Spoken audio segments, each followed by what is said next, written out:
नमस्कार साथियों, आप सभी का स्वागत है हमारे YouTube चैनल में।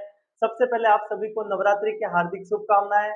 और इस नवरात्रि के स्थापना के दिवस के उपलक्ष्य में जो है अपन एक नई सौगात करने वाले हैं। जो आरआरबी की जो वैकेंसी है, जिसके बारे में आप सभी को पता ही होगा कि 21 जो है उसका लास्ट तारीख थी। लेकिन कल ही एक नया अपडेट आया है और उसकी डेट को भी आगे पोस्टपोन कर दिया है। उसको लेकर भी अपन बात करेंगे। उसके अलावा इसके जो कितने फेज होंगे, कितने चरणों में इसका एग्जाम होगा, क्या इसका एग्जाम देना अपने लिए सुटेबल है या नहीं है, इसकी तैयारी अपन को करनी चाहिए या नहीं करनी चाहिए, उस सभी की अपन बात करेंगे। तो देखिए, सबसे पहले ये अपनी जो ग्रामीण बैंक जो है आरआरबी आईबीपीएस की जो वैकेंसी, जो आपकी 1 तारीख से इसके नोटिफिकेशन जो है वो प्रारंभ हुए थे और 21 जो है वो इसकी लास्ट तारीख थी। लेकिन जो है इसकी ये इसका कल नोटिफिकेशन आया है कि इसकी डेट को जो है वो 21 से एक्सटेंड करके 28 तक कर दिया है। तो अगर आपने इसका फॉर्म अभी तक नहीं भरा है तो इसको जल्दी से जल्दी आप फॉर्म भर लीजिए। इसके जो प्रीलियम्स का जो एग्जाम पैटर्न है उसकी अपन बात करेंगे। देखिए, कुछ नहीं है, प्रीलियम्स में सिर्फ 2 सब्जेक्ट है। बहुत ही बढ़िया अपॉर्चुनिटी है, इसको आप मिस मत करना।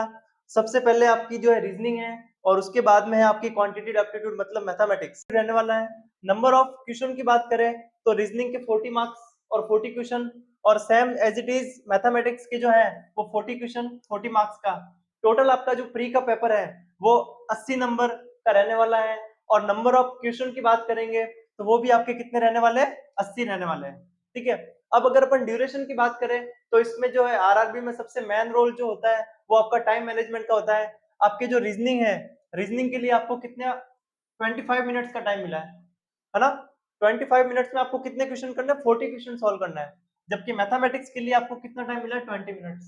क्लियर है। ओवरऑल आपको 45 मिनट्स के अंदर 80 क्वेश्चन करने हैं आपको। तो ये थोड़ा सा टाइम मैनेजमेंट का इसके अंदर रोल रहेगा। लेकिन आपको इसमें घबराना नहीं है। प्री और मेंस 2 फेज है उसमें। प्री में सिर्फ मैथमेटिक्स और रीजनिंग है, जिसको अपन पूरा का पूरा इसी क्लास के माध्यम से, इसी चैनल के माध्यम से अपन रीजनिंग और मैथ्स की बैक टू बैक क्लासेस लगा के अपन जो है 45 डेज के अंदर इसको पूरा कंप्लीट करेंगे। और उसके बाद में जैसे ही आपका मेंस का एग्जाम होगा, अपन उसकी भी पूरी सिलेबस की अपन तैयारी इसी चैनल के माध्यम से कराएंगे। तो देखिए, ये आपका जो है इसका प्री का सिलेबस।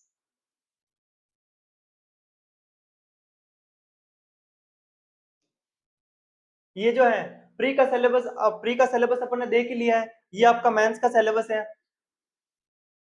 इसको देखिए, रीजनिंग जो है वही same number of question 40 marks, 40 question 50 marks के, 30 मिनट का टाइम दे रखा है आपको। और उसके बाद में अपन कंप्यूटर नॉलेज की बात करें तो कंप्यूटर नॉलेज के इसमें 40 प्रश्न है। और नंबर ऑफ मार्क्स की बात करें तो सिर्फ 20 मार्क्स है, मतलब इसका वेटेज जो है वो कंप्यूटर को थोड़ा सा कम है। और टाइमिंग जो है वो भी आपका इसमें कितना दे रखा है, 15 मिनट्स दे रखा है। ठीक है। फिर अपन जनरल अवेयरनेस, यहाँ पे जनरल अवेयरनेस का मतलब आपका जो है वो बैंकिंग अवेयरनेस से है और करंट अफेयरनेस अफेयर से है। ठीक है। तो ये आपका जो है वो 40 क्वेश्चन आने वाले हैं।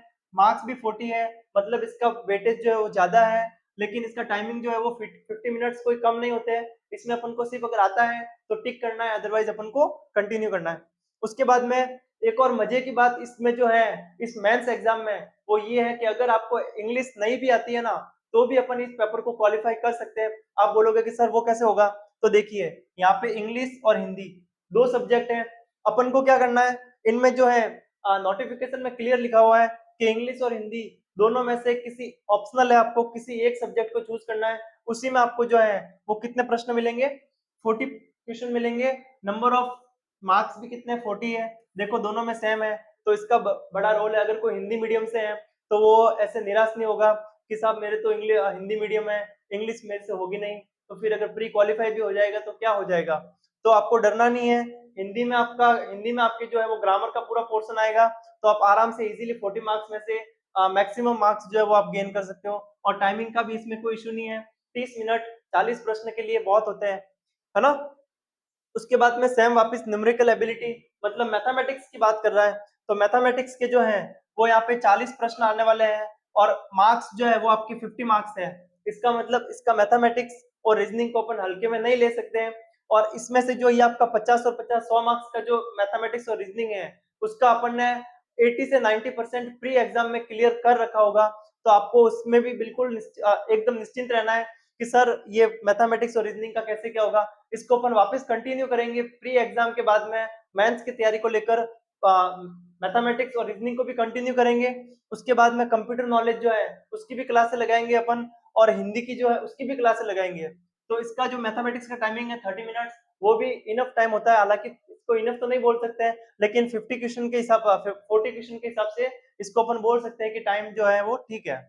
अब देखिए टोटल नंबर ऑफ क्वेश्चन कितने हैं, 200 है, और टोटल मार्क्स भी कितने हैं, 200 है, और आपका टाइम ड्यूरेशन वो है 120 मिनट्स। तो इसमें जो है आपको एक चीज ध्यान में रखनी है कि 2 घंटे में आपको 200 प्रश्न करने हैं, है ना। इसको थोड़ा सा ध्यान रखना है। तो अभी अपन बात करते हैं कि इसमें जो प्री में मैथमेटिक्स और रीजनिंग का क्या सिलेबस रहने वाला है, किस टाइप के प्रश्न बनेंगे, अपन पूरा वीडियो के माध्यम से कवर करेंगे। तो देखिए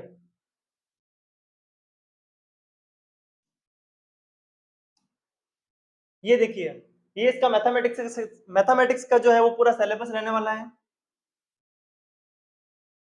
तो देखिए मैथमेटिक्स में जो है वो आपको टॉपिक ज्यादा दिख रहे हैं, लेकिन इसमें से कुछ टॉपिक ऐसे हैं जो फ्री के मार्क्स है, उसमें आपको कुछ नहीं करना होगा, कोई रॉकेट साइंस नहीं है। जैसे कि ये देखो इसका फर्स्ट वाला जो है, ठीक है, सिंप्लीफिकेशन एंड अप्रोक्सीमेशन। इसमें आपको क्या करना है, नॉर्मल प्रश्न, हालांकि नॉर्मल तो नहीं बोल सकते अपन, लेकिन ट्रिकी प्रश्न बनेगा।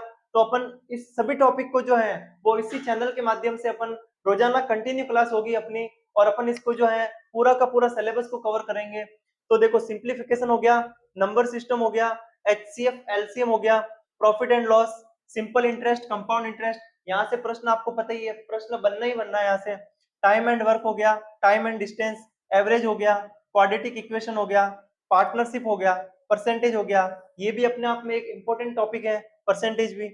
फिर आपका रेशियो एंड प्रपोजन हो गया, ठीक है, मेंसुरेशन हो गया, केस स्टडी हो गया, फिर परमुटेशन एंड कॉम्बिनेशन, जो अपन ने सिर्फ 12th क्लास में या फिर 11th और 12th में पढ़ा था, उसके बाद में कभी अपना इस टॉपिक से पाला ही नहीं पड़ा, तो अपन इसको वापस देखेंगे कि ये चीज होती क्या है।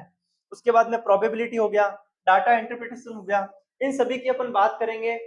तो अगर आपका कोई फ्रेंड या कोई कलीग्स अगर आरआरबी का फॉर्म भरा है जिन्होंने, और अगर फॉर्म नहीं भी भरा है तो फॉर्म भर लीजिए। इसमें जो है वो 3-4 तरह की वैकेंसी आई हुई है। अगर आपका किसी प्राइवेट बैंक में अगर एक्सपीरियंस है तो 2 साल के एक्सपीरियंस के बेस पे आप जीबीओ का फॉर्म भर सकते हो। अदरवाइज इसमें फ्रेशर की भी वैकेंसी आई हुई है, तो उसके माध्यम से भी आप जो है वो इसमें एलिजिबल हो आप, और आप इसकी तैयारी कंटिन्यू कर सकते हो। उसके बाद में देखिए ये अपना रीजनिंग का टॉपिक है। तो रीजनिंग में जो है वो, ये हालांकि अपन ने 5-7 टॉपिक लिखे हैं, लेकिन इसके अंदर भी बहुत सारी चीजें आएगी जो अपन जिस लेवल से आपका क्वेश्चन बन सकता है वहां से लेके और किस लेवल तक बन सकता है, दोनों ही लेवल की अपन बात करेंगे। प्रश्न आपका कहीं बाहर नहीं जाने वाला है, अपन पूरी कोशिश करेंगे कि अपना प्रश्न इसी में जो अपन पढ़ेंगे उसी के अंदर से कहीं ना कहीं से फंसेगा। तो देखिए पजल हो गया, सीटिंग अरेंजमेंट हो गया, फिर उसके बाद में कोडिंग डिकोडिंग हो गया, ब्लड रिलेशन हो गया, फिर अल्फा न्यूमेरिक सीरीज हो गई आपकी, इनइक्वालिटी हो गया, सिलोजिज्म हो गया, डायरेक्शन हो गया, और ऑर्डर एंड रैंकिंग हो गया। यहीं से आपका प्रश्न बनेगा, इससे बाहर कहीं कुछ नहीं जाने वाला। तो अगर आपका कोई फ्रेंड जो इसकी तैयारी कर रहा है उस तक इस चैनल को शेयर कर दो, और अगर आपको ये वीडियो पसंद आया है तो इसको लाइक और अपने चैनल को जो है वो सब्सक्राइब कर दीजिए। Thank you.